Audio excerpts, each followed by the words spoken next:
बहुत चीज से गाना कहे के बाद एगो गाना बोल रहे हम झारखंड एक्सप्रेस एल्बम के नाम रहे सुने आप लोग झारखंड एक्सप्रेस देखी इन गरज जैसा लड़की की शादी हो जाएगा झारखंड में आप लोग के कोई दिलाई प्रॉब्लम हो गया का ये देखा मेरे हारों में अंतर बा मेरे हारों बकरी में एक जाऊं भी तो एक लाइन से सब लगती है पूछिए नहीं कि मैटर का बा कबे में हम कहत नहीं एक आवाज इधर से नहीं आया है अभी झगड़ा हो तो कोई मेहरारू में तो पूरा गांव जान जाएगा एकदम मार देबो फाड़ देबो बर्बाद कर देबो गुलाब के फूल बोलने के लिए बोलो तो कोई कुछ नहीं बोले कि गुलाब जैसन खिलल बारू तू भंवरा से मिलल बारू करत दिल के खतल बारू के कर के कर बारू वाह क्या बात है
की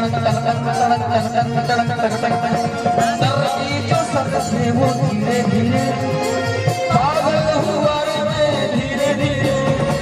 सर की जो सर से वो धीरे धीरे पागल हुआ रे मैं धीरे धीरे तेरी चुनरिया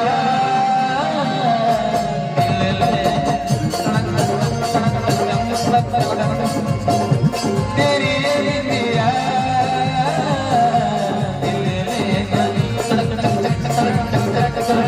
महिला गाना है तो गाना भी गा रहा है ऐसे भी बजा रहा है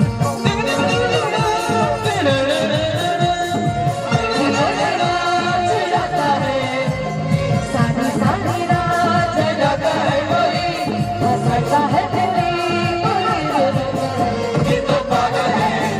दिल दीवाना है दिल तो पागल है दिल दीवाना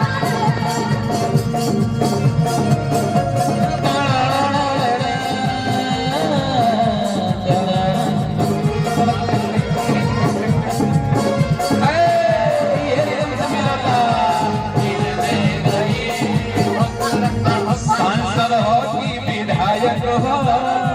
हीरो हो कि खलनायक हो सांसद हो कि हीरो हो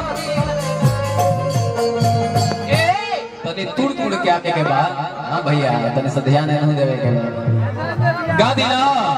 कहे के बाद